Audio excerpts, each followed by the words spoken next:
तो दोस्तों welcome in discover Rajasthan keep discover keep learn.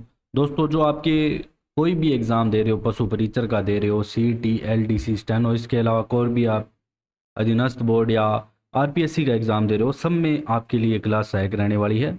जो अपने डेटा ले रहे हैं पूरा यहाँ पे जो नए जिलों के अनुसार करवा रहे हैं। ठीक है, ये अपना को पता ही होगा, आप प्रीवियस क्लास में देख के आए होंगे। और ये क्या है कि क्लासें सारी प्रीवियस क्लास से कनेक्टेड है, पहले उनको आपको वो क्लासें पूरी करनी पड़ेगी, तभी यहाँ पे आपको कुछ समझ आएगा आगे। क्योंकि वहाँ पे हमने बेसिक बहुत सारी चीज़ें यहाँ पे क्लियर कर रखी है। ठीक है, उनसे क्या है कि थोड़ा सा पढ़ने में आसानी रहती है और इंटरेस्ट भी अपना बना रहता है। अब जो राजस्थान के भौतिक प्रदेश अपने कर रहे थे, तो उसमें हमने अरावली पर्वतीय प्रदेश और जो थार का मरुस्थल है वो कंप्लीट कर लिया था। अब अपने दो प्रदेश और बचे थे, पूर्व का मैदान और दक्षिण पूर्वी पठारी प्रदेश। पूर्वी मैदानी प्रदेश का आज अपने कुछ चीज़ें इसके बारे में बेसिक चीज़ें जानेंगे। ठीक है, और इसी को ही अगली क्लास में कंप्लीट कर लेंगे। बाकी ये ज़्यादा बड़ा टॉपिक नहीं है, छोटा ही टॉपिक है। सबसे पहले तो अपने को ये पता होना चाहिए कि अपना जो पूर्वी मैदानी प्रदेश है वो कहाँ पे स्थित है। उसकी स्थिति अपने को थोड़ा सा दिमाग में, माइंड में बन जानी चाहिए ऑटोमेटिकली। जब भी अपने कोई भी चीज़ के बारे में पढ़ते हैं तो हर चीज़ को आपको मैप में, माइंड में ज़रूर ड्रॉ करना है एक प्रकार से। ये दोस्तों अपना है प्यारा राजस्थान। ठीक है, अब देखो, हमने अरावली पढ़ी थी। ठीक है, अरावली के जस्ट पूर्व में जितने भी जिले स्थित है वो मैक्सिमम पूर्व के मैदान में आते हैं। उस सारी चीज़ों के बारे में भी हम बात करेंगे। मेन अपने ऐसे कह सकते हैं कि जो हमने यहाँ पे 50 सेंटीमीटर समवर्षा रेखा बनाई थी ना, ये वाली, ये क्या है यहाँ पे राजस्थान की 50 सेंटीमीटर, 50 सेंटीमीटर समवर्षा रेखा, समवर्षा रेखा। अब यहाँ पे दोस्तों जो दक्षिण पूर्वी पठारी भाग वाले थोड़े से जिले हैं उनको छोड़कर, उनका भी कुछ हिस्सा ऐसे तो उसमें आएगा, लेकिन उनको छोड़कर बाकी जो भी पूर्व में जिले बच गए ना लगभग, तो वो सारे आपके पूर्व के मैदान में यहाँ पे आने वाले हैं। उन सारी, ये वाला जो पार्ट है ना इसको छोड़ दो, बाकी ये सारी यहाँ पे ये एरिया होगा पूरा। तो ये मेन मेन जो एरिया है ये पूरा आपका किस में आएगा, दक्षिण पूर्वी, सॉरी पूर्व का मैदान। ठीक है, ये सारा क्या है, पूर्वी मैदानी प्रदेश, पूर्वी मैदानी प्रदेश। आज अपने तो जो बेसिक चीज़ें हैं वही जानेंगे इसके बारे में कि कितने जिले आते हैं, किस काल में निर्माण हुआ। नेक्स्ट लेक्चर में इसका दोस्तों जो भी भागों में विभाजित किया गया उनको अलग अलग पढ़ेंगे, मैप में भी देखेंगे अच्छे से। अब सबसे पहले जो पूर्व का मैदान है, ये हेडिंग डाल लेते हैं अपने, पूर्व का मैदान, पूर्व का मैदान।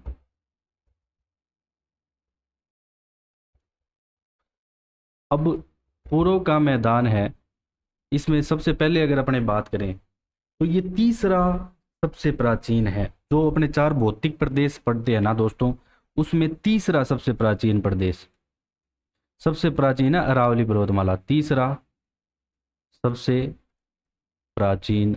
और सबसे नवीन कौन सा है, जो अपना मरुस्थलीय प्रदेश पढ़ते हैं वो सबसे यहाँ पे नवीन रहने वाला है।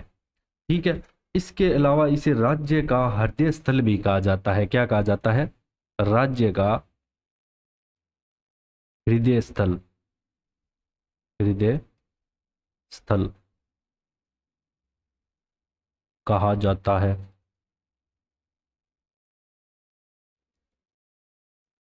इसके अलावा बात करें दोस्तों, तो इस, ये जो क्षेत्र, अब जितना ये पूर्व का मैदान है ये कितने प्रतिशत हिस्सा घेरता है, तो दोस्तों ये जो डाटा है आपका, तो कई जगह तो आपको ये 23.30% दिखेगा, तो लगभग इतना ही है, 23 के आसपास वेरी करेगा। कई जगह आपको ये डाटा मिल जाएगा 23.9%, बाकी 23.30% एक्यूरेट है। तो राजस्थान के कुल क्षेत्रफल का पूर्व का मैदान कितना हिस्सा है, तो राजस्थान,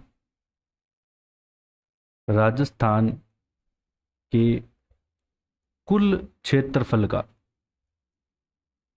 कुल क्षेत्रफल का कितना प्रतिशत है, 23.30% है। ठीक है, ये याद रखोगे। इसके अलावा दोस्तों यहाँ पे जनसंख्या कितनी निवास करती है, जनसंख्या, यहाँ की मिट्टी पूरी उपजाऊ है क्योंकि ये जो गंगा यमुना के मैदान है उनसे ही निर्मित मैदान माना जाता है। इसके बारे में भी अपने थोड़ी सी आगे बात करेंगे। तो लगभग यहाँ पे 39% अप्रोक्स यहाँ पे जनसंख्या निवास करती है। इसके अलावा ये अवशेष किसका है, जो सबसे इम्पोर्टेंट बात है, अपने पढ़ते हैं कि किस काल में बना। तो जो काल है जिसमें बना ये हो जाएगा आपका प्लिस्टोसीन। प्लिस्टोसीन काल में बना, प्लिस्टोसीन।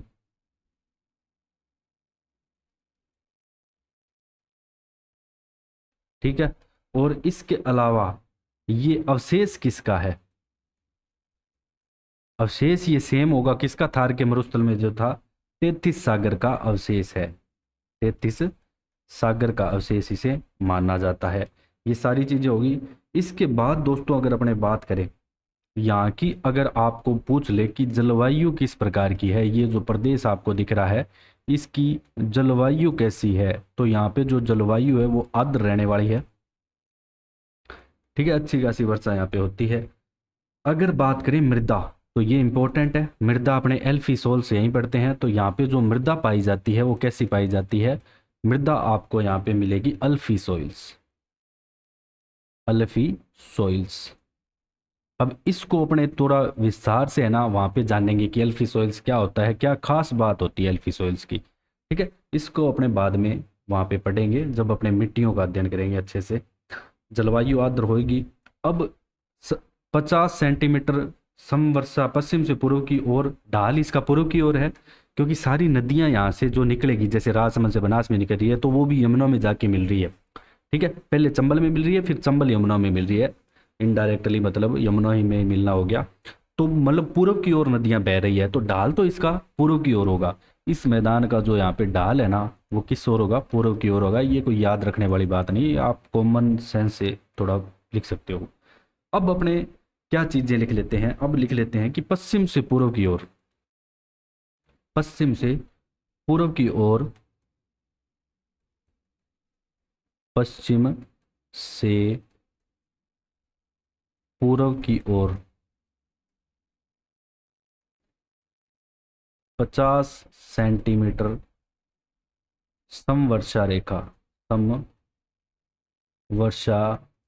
रेखा से विभाजित है। ठीक है, विभाजित है, ये याद रखना है आपको। इसके अलावा ये मैदान नदी बेसिन है जो गंगा व यमुना नदियों के निर्मित मैदान है।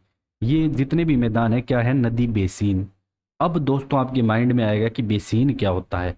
बेसिन क्या होता है कि दोस्तों ये बाकी जो तल होते हैं ना उनसे थोड़ी नीची जगह होती है जहाँ पे पानी आराम से एकत्रित हो सकता है।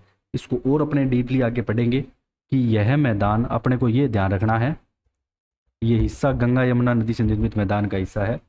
यह मैदान नदी बेसिन है, ये नदी बेसिनों में बंटा हुआ है। और जो बेसिन होती है ना वो तल, नीचे का तल होता है एक प्रकार से, है जो गंगा व यमुना। और दोस्तों यहाँ पे एक चीज़ ध्यान रखना, मान लो कुछ छूट भी जाए अपना, तो वो अपने बढ़िया लेवल के यहाँ पे क्वेश्चन लेके आएंगे, उन क्वेश्चन में अपने अच्छे से हर चीज़ कवर कर लेंगे। बाकी मेरी पूरी कोशिश है कि मैं आपको सारी चीज़ें कवर अप करवाऊँ। गंगा व यमुना नदियों द्वारा निर्मित मैदान है, निर्मित मैदान है। और जो सभी सब्जेक्ट है जनरल साइंस वगैरह बहुत अच्छे से आपको दोस्तों ऑथेंटिक, मतलब जो एनसीईआरटी बुक्स है वहाँ से कंटेंट करवाया जा रहा है। तो जनरल साइंस की भी आप क्लास लें। देखो अगर पूर्व के मैदान में अगर अपने बात करें, इधर मैप में देखें थोड़ा सा, यहाँ पे बढ़िया समझ आएगा आपको। अब इसका देखो जो आपका जो दक्षिण का हिस्सा है, ये वाला, ये दक्षिण का हिस्सा है। ठीक है, ये दक्षिण का सारा हिस्सा है ना, ये ऊपर से यहाँ से लेके यहाँ तक, ये सारा दोस्तों यहाँ पे मेवाड़ का मैदान कहलाता है। इसको अपने डीपली पढ़ेंगे तब इसका पूरा वर्गीकरण करेंगे। और इसके अलावा उत्तर में ये है मालपुरा करौली का मैदान, ये वाला हिस्सा। अगर अपने बात करें इस क्षेत्र की, उत्तर का जो क्षेत्र है ये क्या कहलाएगा, मालपुरा करौली का मैदान, मालपुरा करौली का मैदान। अब जो ये मालपुरा करौली का मैदान है इसको एम हेरोन ने ना तृतीय पेनिप्लेन भी कहा है। ये एग्जाम में आ चुका है आपके, इसको लिख लेते हैं अच्छे से ताकि ये स्किप ना हो जाए आपके कहीं। देखो सबसे पहले इसको जो दक्षिण क्षेत्र है, इसका जो दक्षिण क्षेत्र है वो तो अपने मेवाड़ का मैदान हो गया। ये मोटा मोटा विभाजन है। देखो हर चीज को अलग अलग प्रकार से विभाजन किया जाता है। जैसे अपने राजस्थान के भौतिक प्रदेशों ने भी को अलग अलग विद्वानों ने अलग अलग हिसाब से विभाजित किया। तो सिर्फ अब इसको अपने उत्तर दक्षिण में बांटे तो मालपुरा नदी बेसिनों के अनुसार पढ़ेंगे वैसे तो अपने मालपुरा करौली मैदान। अब जो आपके ये मालपुरा करौली का मैदान है ना, ये ध्यान रखना कि आपके जो मालपुरा करौली का मैदान है, मालपुरा करौली का मैदान,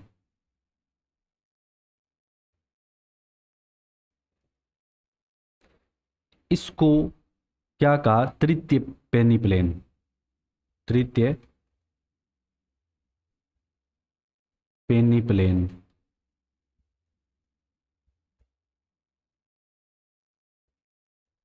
और ये जो कहा, किसने कहा, ये भी याद रखना है, ए एम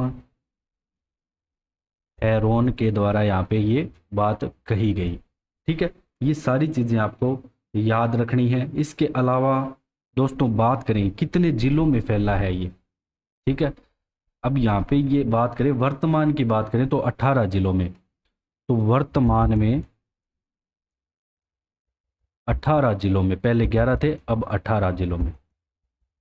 अब ये जितने भी जिलों में फैला ये 18 जिले हैं। ठीक है, ये भी इंपॉर्टेंट है कि वर्तमान में जो पूर्व का मैदान है, पूर्व का मैदान वर्तमान में 18 जिलों में फैला है। अब ये 18 जिले कौन कौन से हैं ये भी थोड़ा अपने देख लेते हैं दोस्तों। ठीक है, तो ये इसमें सबसे पहले अपने बात करेंगे अलवर। अलवर के बाद यहाँ पे हो जाएगा आपका सवाई माधोपुर, खेरथल तिजारा, खेरथल तिजारा। इसके बाद दोस्तों भरतपुर,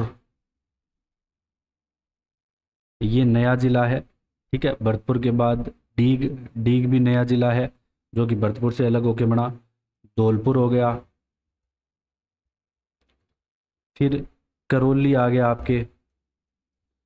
करौली के बाद दोस्तों सवाई माधोपुर, सवाई माधोपुर।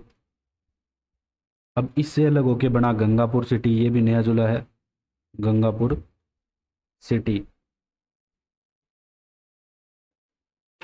गंगापुर सिटी के अलावा आपके यहाँ पे दोस्तों टोंक, फिर अजमेर से अलग होके बना यहाँ पे केकड़ी। केकड़ी के अलावा दोस्तों नया जिला शाहपुरा भीलवाड़ा से अलग होके बना है।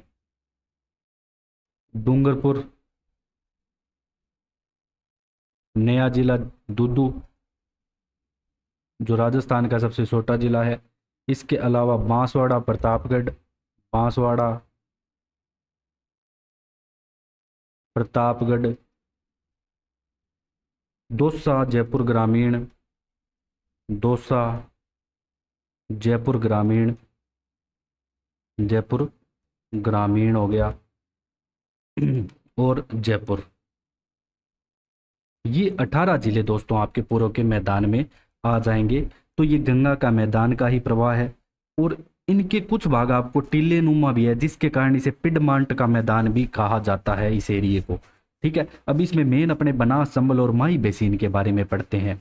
अब जो पूर्व का बेसिन है इसको 3 भागों में बांटा गया है, बनास, चंबल बेसिन और मध्य माही बेसिन, जिसे 56 का मैदान भी बोलते हैं। 56 की पहाड़ियाँ अलग है, 56 का मैदान अलग है, ये तो सभी को पता ही होगा इसके बारे में। ठीक है, तो इसको क्या है कि 3 उप प्रदेशों में बांटा गया है जो अपने नेक्स्ट क्लास में करेंगे, पढ़ेंगे। कितने उप प्रदेशों में? जो पूर्वी मैदान है, इसको 3 उप प्रदेशों में बांटा गया है। 3 उप प्रदेशों में बांटा गया है।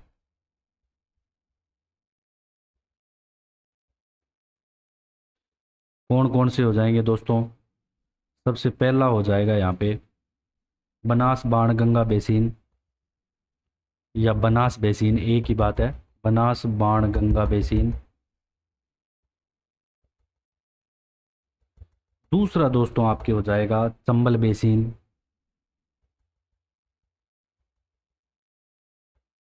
जो तीसरा है थर्ड, ये हो जाएगा मध्य माही बेसिन, मध्य माही बेसिन।